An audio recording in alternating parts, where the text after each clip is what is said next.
నమస్తే. నేను మీ బాబీ వర్ధన్. బీబీసీ వాయిస్ ఛానల్‌లోని 'ఓల్డ్ ఈజ్ గోల్డ్' వెండితెర ముచ్చట్లు కార్యక్రమానికి స్వాగతం. ఈరోజు 'పద్మాలయ మూవీస్' బ్యానర్ మీద తీసిన ఒకానొక పాశ్చాత్య పోకడల సినిమా 'మోసగాళ్లకు మోసగాడు' గురించి మీతో ముచ్చటించడానికి నేనొచ్చాను. సాహసాలకు పేరుగాంచిన కృష్ణ గారు సొంత బ్యానర్ ప్రారంభించిన తర్వాత తీసిన రెండో చిత్రం ఇది.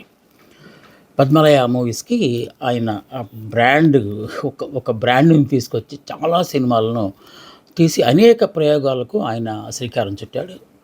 ఈ సినిమాకు నిర్మాత వారి సోదరులు జి. హనుమంతరావు గారు. దర్శకత్వం కెఎస్ఆర్ దాస్. యాక్షన్ సినిమాలకు అప్పట్లో ఆయన పెద్ద పెట్టింది పేరు. ఇక కథ మాటలు ఆరుద్ర గారు. రేర్‌గా రాశారు ఆరుద్ర గారు మాటలు. కానీ ఈ సినిమాకి ఆయనతోనే రాయించడానికి కారణాలేంటో మనం కొంచెం ముందుకెళ్ళిన తర్వాత మాట్లాడుకుందాం.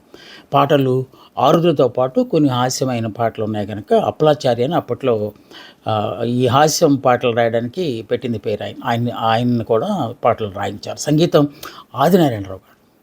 ఆదినారాయణరావు గారు బాణీలు ఎంత గొప్పగా ఉంటాయో మనం ప్రత్యేకించి చెప్పనక్కర్లేదు. చాలా పౌరాణిక సినిమాలకు, జానపద సినిమాలకు ఆయన సంగీతాన్ని సమకూర్చారు. చాలా గొప్ప పేరు. అదే మన అంజలిదేవి గారి భర్త ఆదినారాయణరావు గారు. ఇక నేపథ్య గానం విషయంలోకి వచ్చేసరికి అప్పటికే ఇంకా ఎస్పి బాలసుబ్రహ్మణ్యం గారి హవా కొనసాగుతుంది. అద్భుతమైన పాటలు ఈ సినిమాలో అయితే ఆయన చేసిన మిమిక్రీ అదంతా చూస్తే చాలా ఆశ్చర్యం వేస్తుంది. అంటే కృష్ణ గారే సొంతగా ఆయన సొంత గొంతుకతో పాడుతున్నంత ఫీల్ బాలు గారు తీసుకొచ్చారు. ఇక సుశీలమ్మ పాడారు. 1-2 క్లబ్ సాంగ్స్ ఉన్నాయి కనుక ఆ పాటలను అప్పటికి ప్రాచుర్యం పొందిన ఎల్ఆర్ ఈశ్వర్ గారి చేత పాడించారు. ఇక ఈ సినిమాకి ప్రధాన తారాగణ విషయంలోకి వచ్చేసరికి కృష్ణ గారు ప్రధాన పాత్ర పోషించారు. వారికి జంటగా విజయ నిర్మల్ గారు నటించారు. గుమ్మడి, సత్యనారాయణ, నాగభూషణం విచిత్రమైన క్యారెక్టర్ దీంట్లో, ధూళిపాల, ప్రభాకర్ రెడ్డి, రావు గోపాలరావు, సాక్షి రంగారావు, జగ్గారావు, అలాగే కాకరాల గారు, గోగిన రామారావు గారు, ఈశ్వరలక్ష్మి గారు, శాంతకుమారి గారు, జ్యోతిలక్ష్మి గారు, ఇలా రాజసులోచన గారితో ఒక సాంగ్, వ్యాంప్ సాంగ్ కాదు కానీ ఆ ఛాయలో ఉన్న ఒక పాట ఆవిడ మీద చిత్రీకరించారు.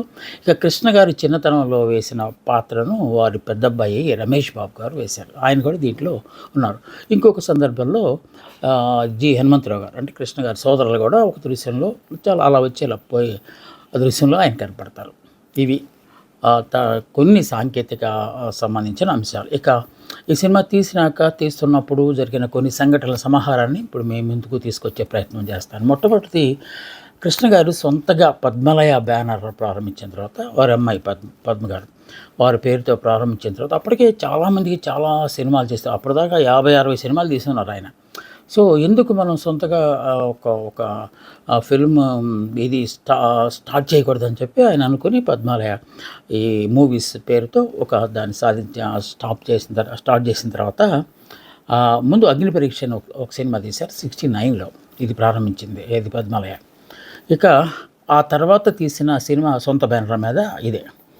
సో అగ్ని పరీక్ష ఒక మోస్తరుగాడినా కూడా మోసగాళ్ళకు మోసగాడు తిరుగు లేకుండా విజయాన్ని సొంతం చేసుకుంది. ఈ సినిమాలో ప్రత్యేకత ఏంటంటే ఒక వెస్ట్రన్ కల్చర్ దీంట్లో మనకు కనపడుతుంది.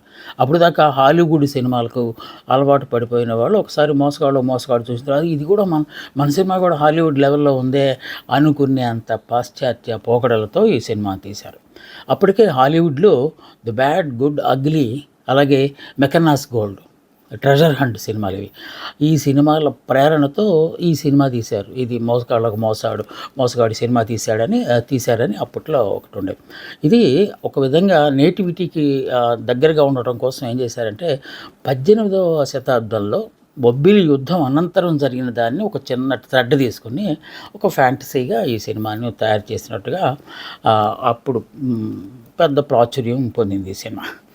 కృష్ణని ఈ సినిమాలో కౌబాయ్గా మొట్టమొదటిసారి కౌబాయ్ వేషం, గుర్రము, దాని మీద ఒక వేషం, ఒక హ్యాట్, టిపికల్ హ్యాట్ పెట్టి తీయించడం కూడా అప్పట్లో ఒక సంచలనంగానే చెప్పుకోవాలి.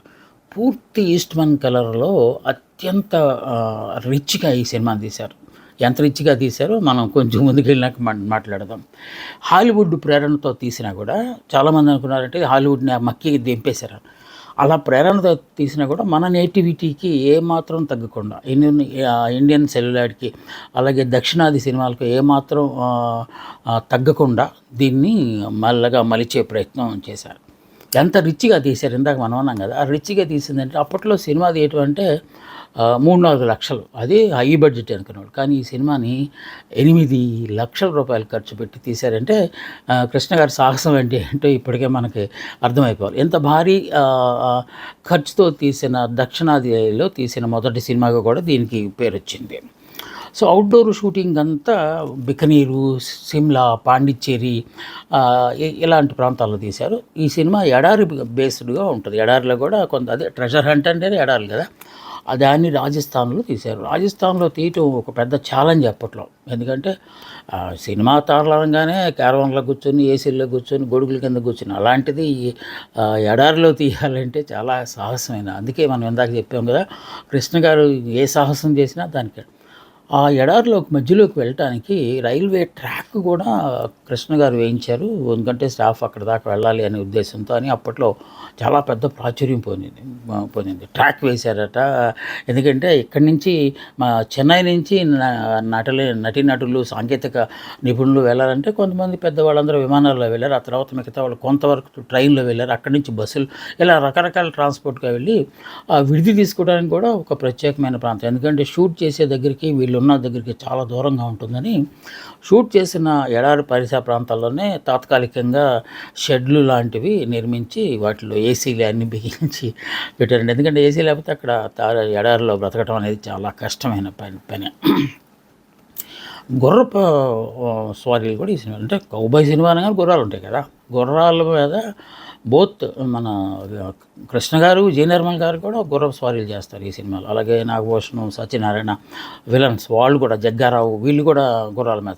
సో అందుకని ఏం చేసేవాళ్ళు అంటే గుర్రపు స్వారీ మరీ ఏదో ఆర్టిఫిషియల్గా ఉంటే బాగుండదు అనుకొని చెన్నై, అప్పుడు మద్రాస్ మెరీనా బీచ్లో రాత్రులు గుర్రపు స్వారీ నేర్చుకున్నారంట. స్వయంగా నేర్చుకుంటే కానీ సహజంగా రాదనే ఉద్దేశంతో. ఇందాక మనం అనుకున్నాం కదా, కృష్ణ గారు చిన్నప్పటి పాత్ర యాజ్ ఇట్ ఈజ్గా ఉండేలాగా వాళ్ళ అబ్బాయి, పెద్ద అబ్బాయి రమేష్ బాబు గారు చేశారు. ఆ తర్వాత కొన్ని సినిమాలు కూడా హీరోగా చేశారు. కానీ దురదృష్టవశాత్తు ఆయన లేకుండా పోయారు. సో కృష్ణ గారి సోదరులు శేషగిరిరావు గారు వెన్నుదన్నుగా ఉండి తమ్ముడిని బాగా ప్రోత్సహించి ఆ సినిమా, అన్నయ్యనో తమ్ముడో మరి తెలియదు కానీ మొత్తానికి సోదరులు ఆయన వెళ్ళినట్టు ఉన్నారు. సినిమాలో కూడా ఒక చోట కనిపించారని మనం ఇందాక అనుకున్నాం కదా. 60స్లో వచ్చిన ది గుడ్ బ్యాడ్ అగిలీ, ఆ తర్వాత వచ్చిన 96లో వచ్చిన మెకనాస్ గోల్డ్ వచ్చింది కదా ఈ 69లో. సో ఆ సినిమాలు ప్రభావం దీని మీద ఉన్నది అని చెప్పి అనుకున్నప్పుడు ఆ సినిమాలు చూపించి, దీనికి ఈ తెలుగు సినిమా మోసగాడుకి ఎవరితో మాటలు రాయిస్తే బాగుంటుంది అని చెప్పి కొంత తర్జన జరిగిందట. అప్పుడు detective novels, pocket size detective novels అప్పట్లో విపరీతంగా వచ్చాయి. ఆరుద్ర గారు తెగ రాసేవారు. ఆయన పేరుతో సొంత పేరు ఆరుద్ర కాకుండా వేరు పేర్లతో డిటెక్టివ్ నవల్ కదా, వేరు పేర్లతో రాశారు. అంటే డిటెక్టివ్ సాహిత్యాన్ని, అంటే యాక్షన్స్ సీన్స్ ఉండే సాహిత్యం కనుక ఇది ఆరుద్ర గారు అయితే బాగుంటుందని చాలామంది సజెస్ట్ చేస్తే కృష్ణ గారు ఆయన అప్రోచ్ అయితే ఆయన ఒప్పుకొని మహద్భాగ్యం రాద్దాం నాకు కూడా చాలా ఇష్టం అని చెప్పి రాశారంట. ఆ వెర్షన్ తీసుకున్న తర్వాత ఏదో ఆయన అప్పటికే గుడ్ బ్యాడ్ అగ్లీ సినిమా చూశారు, మెకనాస్ గోల్డ్ చూశారు. కొన్ని అప్పుడే కదా రిలీజ్ అయ్యేవి. ఆ తర్వాత కదా మన ఈ సినిమా వచ్చింది. సో చూసి రాసిన తర్వాత కృష్ణ గారు వాళ్ళ ఆ టీం అంతా కలిపి అనుకున్నారట, ఏంటి ఎలా ఉంటుంది, ఆయన మక్కి దింపేశారా, కొంపతీసి మన నేటివిటీకి దగ్గరగా ఏమైనా రాశారా లేదా అని స్టోరీ వినడానికి నేరేషన్ పెట్టించారట. ఆరుద్ర గారు స్టోరీ నేరేట్ చేశారట. ఆ నేరేట్ చేస్తున్నప్పుడు ఆయన లోని ముఖంలోని హావభావాలు, అలాగే చెప్తున్న తీరు, ఇదంతా కృష్ణ గారు బాగా నచ్చి, సార్ రైటర్ గారు మీరే డైరెక్ట్ చేయకూడదా ఈ సినిమా అన్నారట.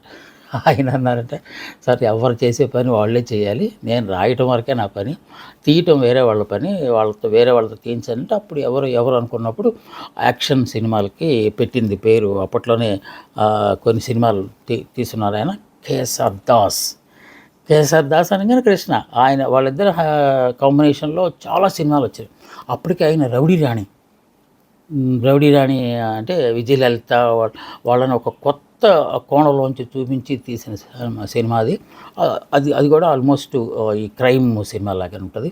అలాగే 'టక్కర దొంగ', 'చక్కని చుక్క' ఇలాంటి 2 సినిమాలు తీసి అప్పటికే యాక్షన్ ఓరియెంటెడ్ ఈ కొంచెం ఈ ఛాయలు హాలీవుడ్ ఛాయలు ఉన్న సినిమాలను తీసేలో దిట్ట ఆయన కేశవ్ దాస్. అందుకని ఆయన్ని పెట్టుకున్నారు. కెమెరామెన్‌గా విఎస్ఆర్ స్వామి గారు. ఆయన కృష్ణ గారితో అనేక సినిమాలు తీశారు ఆ తర్వాత కాలంలో.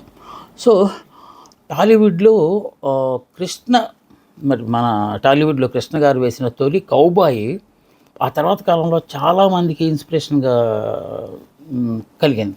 అది ముఖ్యంగా బాలీవుడ్‌లోకి వెళ్ళేసరికి మిథున్ చక్రవర్తి లాంటి వాళ్ళు కూడా చేశారు. అలాగే శత్రుఘ్న సిన్హా, ఫిరోజ్ ఖాన్ గారు, డానీ విలన్‌గా వేసే డానీ, వీళ్ళందరూ ఈ వేషం వేసుకొని టైటు ప్యాంట్లు, పైన జాకెట్టు, కింద పొడుగాటి షూసు, పైన టోపీ, ఒక టిపికల్ కౌబాయ్ దృశ్యాన్ని వేషాన్ని వేయడంలో మిగతా వాళ్ళు కూడా కృష్ణ గారిని అనుసరించారని అప్పట్లో చెప్పుకునేవాళ్ళం.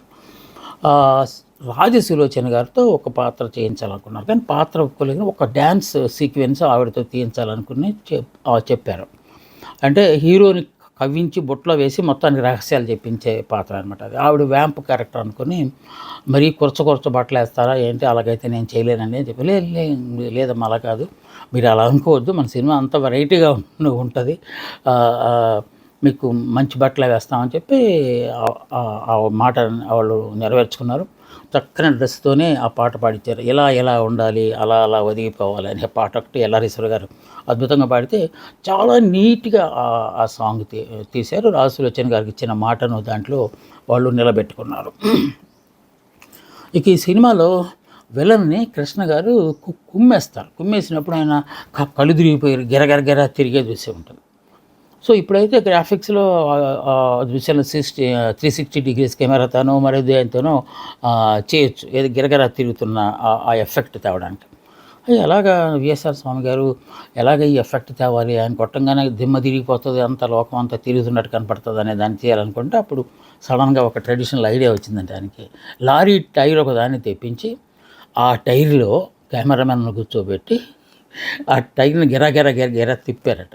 తిప్పితే ఆ తిరిగే ఎఫెక్ట్ అప్పుడు వచ్చిందట. అంటే అప్పట్లోనే ఎలాంటి టెక్నిక్స్ ఉపయోగించారు చూడండి. మెకానిజం ఏమి లేకుండా, యంత్రాలు ఏమి లేకుండా ఒక న్యాచురల్గానే ఒక ట్రెడిషనల్ టెక్నిక్ ఉపయోగించి తీస్తే అది సూపర్ హిట్ అయింది. అప్పట్లో ఆశ్చర్యం, ఇది ఎలా చేశారు ఆ సన్నివేశం అనేదానికి అదొక ఎగ్జాంపుల్గా అప్పట్లో చెప్పుకున్నారు. ఇక కృష్ణ విజయ నిర్మల కాంబినేషన్లో ఇది 24వ చిత్రం. సో యాక్షన్ సీన్లు చేస్తున్నప్పుడు విజయ నిర్మల గారు కృష్ణ గారితో పాటు ఎలా చేస్తారో అనుకున్నారట. కొన్ని సందర్భాల్లో ఆయనతో ధీటుగా, ఇంకొన్ని సందర్భాల్లో ఆయన కంటే ఎక్కువగా చేశారని కాస్తంత అతిశయోక్తిని జోడించి అప్పట్లో సినిమా క్రిటిక్స్ ఈ సినిమాకి సంబంధించి రివ్యూలు రాశారని చెప్పి అంటారు. ఇక ఈ సినిమా మోసగాడికి కృష్ణ గారు పట్టిందే బంగారం లాగా అయిపోయింది. ఏ నిర్మాత అయినా సరే వస్తే తర్వాత రోజుల్లో కృష్ణ గారు ఒక ఏడాదికి 24 సినిమాలు తీసిన రికార్డు కూడా ఉంది. ఎందుకంటే కృష్ణ సినిమా అన్నట్టుగా ఉండేది అనమాట. సో ఈ సినిమా తీసే నాటికి ఆయన 60 సినిమాల్లో నటించిన అనుభవం ఉన్నది. అందుకే చాలా ఈజీగా కమ్ వాట్ మే అన్నట్టుగా అందులో ఆయన సొంత సినిమా, ఆయన ఇష్టం, తన ఇష్టం వచ్చిన డైరెక్టర్ కేఎస్ఆర్ దాస్ గారు. ఇక కెమెరా పనితనాన్ని విఎస్ఆర్ స్వామి గారి గురించి మనం చెప్పాల్సిన అవసరం లేదు. సో అలాంటి పెద్ద వాళ్ళందరిని పెట్టుకుని ఆయన సినిమా తీసిన తర్వాత ఫస్ట్ ఇది కౌబాయ్ సినిమా, కొంత వెస్టర్న్ కల్చర్ దాని మీద పడిన లాంటి సినిమా కనుక కొంతమందికి పెద్దలకు చూస్తే బాగుంటుంది ఈ సినిమా అని చెప్పి అప్పట్లో పెద్ద ఆయనగా గౌరవించే ఎన్టీ రామారావు గారికి ఈ సినిమా చూపించారట.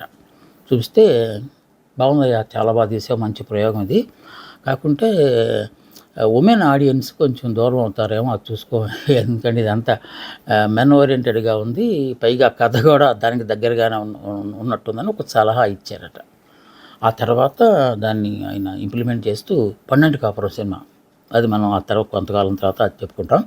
12 కాపురం సినిమాని మల్టీ స్టారర్ తీసి జమున గారి పాత్రను మాలినీదేవి ఆ పాత్ర ఆ పాత్రను సృష్టించి మహిళలు ఎంత స్వయం శక్తిగా ఉండగలరో, ఎంత ఆత్మాభిమానంతో ఉంటారో, ఉమ్మడి కుటుంబ విలువలు అవన్నిటికి సంబంధించి గొప్ప సినిమా తీసి ఎన్టీ రామారావు గారి సూచనను ఆయన గౌరవించారు అని చెప్పడానికి పండంటి కాపురం సినిమా ఒకదాన్ని మనం ఎగ్జాంపుల్గా చెప్పుకోవచ్చు. ఇందాక నుంచి మనం చెప్పుకుంటున్నది ఏంటి, ఈ సినిమా మోసగాళ్ళకు మోసగాడి సినిమా హాలీవుడ్ ప్రేరణతో తీశారు అని చెప్పి అనుకుంటున్నారు కనుక అసలు చూద్దాం ఏముంటుందో అని చెప్పి దీన్ని అప్పట్లో ట్రెజర్ హంట్ అని చెప్పి పేరు పెట్టి ఇంగ్లీష్లో డబ్ చేశారు. ఇంగ్లీష్లోకి అసలు మనం తీసిందే ఇంగ్లీష్ సినిమాలు ప్రేరణ చేసుకుని తీసాము. ఈ సినిమాని మోసగాళ్ళకు మోసగాడిని డబ్బింగ్లో ట్రెజర్ హంట్ అనే సినిమా చేసి రిలీజ్ చేస్తే అక్కడ విపరీతమైన వసూలు చేసిందట. 150 దేశాల్లో ఈ సినిమాని రిలీజ్ చేశారట. అప్పుడు ఇది 71లో తీసిన ఈ సినిమాని 150 దేశాల్లో, మనం ఇందాక అనుకున్నట్టు సాహసానికే మారుపేరు కాకుండా కొత్త కొత్త ప్రయోగాలు చేయడానికి, అడ్వెంచర్లు చేయడానికి కృష్ణ గారు పెట్టింది పేరని చెప్పడానికి ఇది ఎగ్జాంపుల్. 71లో 150 దేశాలంటే ఇది పాన్ వరల్డ్ సినిమా అనుకోవాలి. అప్పుడు మరి పాన్ ఇండియా కూడా కాదు, పాన్ వరల్డ్ సినిమా అనుకోవాలి. సో అంత పేరు సంపాదించింది, అంత నమ్మకం ఉన్నబట్టే ఆయన 150 దేశాల్లో ఇంగ్లీష్ వెర్షన్ని డబ్ చేసి మరీ రిలీజ్ చేశారని అప్పట్లో చాలా గొప్పగా ఈ సినిమా గురించి మాట్లాడుకునేవారు. ఈ సినిమా తాష్కెంట్ ఫిల్మ్ ఫెస్టివల్, రష్యాలో జరిగే తాష్కెంట్ ఫిల్మ్ ఫెస్టివల్లో సినిమా ప్రదర్శించాలంటే అదొక యోగ్యతగా భావించేవాళ్ళం. సో అక్కడ చాలా ప్రశంసలు వచ్చాయట. ఇది ఇండియాలో, పైగా సౌత్ ఇండియాలో తీసిన సినిమానా అని చెప్పి అందరూ ఆశ్చర్యపోయి చాలా పొగడతలతో ఉంచేశారంట కృష్ణ గారిని. ఇక ఈ సినిమాల్లో పాటలు ఇందాక గురించి మనం చెప్పుకున్నాం కదా. కొన్ని సినిమాల్లో యాక్షన్ ఓరియంటెడ్ సినిమాల్లో నిజంగా పాటలకు అంత ప్రాధాన్యత ఉండదు. కానీ ఇక్కడ ఆదినారాయణరావు గారు కనుక ఆయన మెలోడీలో సాంగ్స్ చేయటంలో, ఆల్బమ్ చేయటంలో చాలా దిట్ట. మనం భక్త తుకారాం అలాంటి సినిమాలు కనుక చూస్తే ఆదినారాయణరావు గారు, మన అసలు సినిమా అల్లూరి సీతారామరాజు, ఇలాంటి సినిమాలలో మనం ఆ సంగీతాన్ని వింటే ఆయన ఎంత గొప్ప సంగీత దర్శకుడు అనేది మనకు తెలుస్తుంది. కానీ ఇక్కడ అంత స్కోప్ లేదు, పాటలకు అంత స్కోప్ లేదు. అయినప్పటికీ ఉన్న వాటిలో కొంతవరకు వాటిని న్యాయం చేశారనేది చెప్పాలి. ఈ సినిమా ఇందాక మనం ఏమనుకున్నాము, 3-4 లక్షలు అప్పట్లో జనాలు ఖర్చు చేస్తుంటే 8 లక్షలు పెట్టి ఈ సినిమా తీశారు అని చెప్పి అనుకున్నాం కదా. ఈ సినిమా మొదటి రిలీజ్, ఈ మొదటి రిలీజ్ ఏంటని మీరు అనుకోవద్దు. అప్పట్లో first release, second release, third రిలీజ్లని ఉండేవి. ఇన్ని థియేటర్లు ఉండవు కదా. అందుకని ఫస్ట్ రిలీజ్లో కొన్ని ప్రముఖమైన సిటీల్లో మాత్రమే థియేటర్లకి ఈ సినిమాలను ఇచ్చేవాళ్ళు. పైగా బాక్సులు కదా. సో ఆ బాక్సులు అంటే రీల్స్, ప్రతి సినిమాకి డబ్బా వెళ్ళాలి. ఆ డబ్బాల్లో పార్ట్ 1, పార్ట్ 2 ఉంటుంది. ఇంటర్వెల్ వేసరికి మళ్ళీ రెండో రీల్ తగిలించాలి. ఇదంతా చాలా తతంగం. అందుకని కొన్ని ఏ సెంటర్స్కి అంటాం, ఏ సెంటర్స్కి ఫస్ట్ రిలీజ్ అంటాం.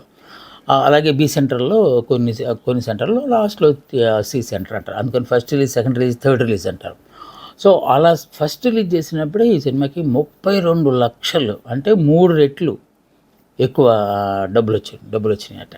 ఇది పాటలు లేకపోయినా ఫార్ములా, కమర్షియల్ ఫార్ములా, ఏదో హీరో, 2 పాటలు, 3 ఫైట్లు, 4 డ్యాన్స్ సీక్వెన్సులు, ఒక సూపర్ ఎండింగ్, అలాంటిది ఏం లేకుండా ట్రెజర్ హంట్ సినిమాలో చాలా అద్భుతమైన దీనిగా ఆ సినిమా వచ్చిందని చెప్పి అప్పట్లో రివ్యూలు అవన్నీ విపరీతమైన ఇవిగా వచ్చాయి. ఇక పాటల విషయంలోకి వచ్చేసరికి ఇందాక మనం అనుకున్నట్టు పాటలకు అంత పెద్ద స్కోప్ లేకపోయినా రికార్డింగ్ మాత్రం అదిరిపోతుంది. ఎందుకంటే ఒక ట్రెజర్ హంట్, ఆ గుర్రాలు వెళ్తుంటే వచ్చే ఆ సిగ్నేచర్ ట్యూన్ కానీ చాలా ఆశ్చర్యంగా ఉంటుంది. అయినప్పటికీ విజయ నిర్మలా కృష్ణ గారి మీద తీసిన ఒక పాట బాగా సూపర్ హిట్ అయింది అప్పట్లో. కోరినది నెరవేరినది, ఓహో కలలు నిజమాయే, కోరినది దరి చేరినది, ఎదలు ఒకటాయే. ఈ పాట బాలుగారు, సుశీలమ్మ గారు పాడిన పాట ఒకటి ఉన్నది అది. అలాగే ఇంకొక కామెడీ సాంగు బాలుగారే రకరకాల వాయిస్లు మార్చి నాగభూషణం సత్యనారాయణ మీద తీసిన పాట. ఎలాగుంది అబ్బాయా, చల్లగుందా ఏడిగుందా అబ్బాయా అని చెప్పి ఆయన ఎడారిలో హీరోని తాళ్లతో బంధించి ఈడ్చుకెళ్తూ పాడే పాట అనమాట అది. ఆ పాట కూడా కొంచెం గమ్మత్తుగా ఉంటుంది. పెద్ద ఆయన బాలుగారే ఆ మిమిక్రీ చేసి ఆ పాటను పాడారు. ఉంటుంది. ఇక ఎలా ఉండాలి, అలా కౌగిలిలో ఒదిగిపోవాలి అనే పాట ఇందాక మనం అనుకున్న రాజుల సినిమాదిగా చేశారు కదా, ఆ పాట కూడా ఈ సినిమాలో కొంతవరకు బాగుంటుంది. అట్లా విజయ నిర్మల ఇంకొక పాట. కొన్ని పాటలకు అంత ప్రాధాన్యత మాత్రం ఇవ్వలేదు. సినిమా కథ బాగుంటే, సినిమాలో విషయం బాగుంటే, సినిమా ట్రీట్మెంట్ బాగుంటే జనాలు తప్పనిసరిగా ఆదరిస్తారు అని చెప్పడానికి ఇదొక దీని ఎగ్జాంపుల్గా మాత్రమే చెప్పాలి. ఆ తర్వాత 2002లో ఒక్క చిన్నది చెప్పేసి నేను ఆపేస్తాను. 2002 కృష్ణ గారి అబ్బాయి ప్రిన్స్ మహేష్ బాబు గారు టక్కరి దొంగ అని ఒక సినిమా తీశారు కదా, అప్పుడు ఒకసారి గుర్తు చేసుకోండి దాన్ని. కృష్ణ గారు మోసగాళ్ళు వేసిన గెటప్ మళ్ళీ టక్కరి దొంగలో కృష్ణ గారు అబ్బాయి మహేష్ బాబు గారు వేశారు. ఉంటే వీళ్ళుంటే అది ఇది 2 సినిమాలు చూడండి. ఇది మోసగాడు సినిమాకి సంబంధించిన కొన్ని ముచ్చట్లు మాత్రమే చాలా ఉన్నాయి. మనకి ఉన్న సమయానికి ఇవి మాత్రమే నేను చెప్పగలను. మళ్ళీ ఇంకొక మంచి సినిమాతో నేను మీ ముందుకు వస్తాము. అందాక సెలవు. నమస్తే, మీ బాబీ వర్ధన్.